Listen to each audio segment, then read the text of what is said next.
পর্দার বাইরে তিনি একেবারেই সাধারণ সরল জীবনযাপনে নিজেকে করেছেন আরও বিনয়ী। সম্প্রতি একান্ত আধ্যাত্মিক যাত্রায় বেরিয়েছিলেন গঙ্গা তীরের ঋষিকেশে।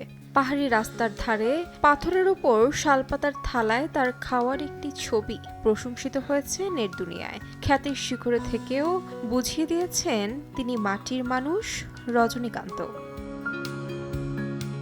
এই সফরে রজনীকান্ত গিয়েছিলেন স্বামী দয়ানন্দের আশ্রমে। সেখানে শ্রদ্ধা নিবেদন শেষে ধ্যানে বসেন গঙ্গা তীরে। সন্ধ্যায় অংশ নেন গঙ্গা আরতিতে। সেই মুহূর্তেরই কয়েকটি ছবি ঘুরে বেড়াচ্ছে অন্তর্জালে।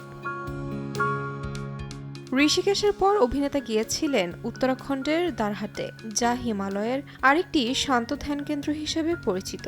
পুরো সফর জুড়ে তার চোখে মুখে ছিল প্রশান্তির হাসি। রজনীকান্ত অভিনীত সর্বশেষ মুক্তিপ্রাপ্ত সিনেমা কুলি বক্স অফিসে সাড়া ফেলায় এই সিনেমাটিতে অভিনয়ের সঙ্গী হয়েছেন নাগার্জুন ও শ্রুতি হাসান।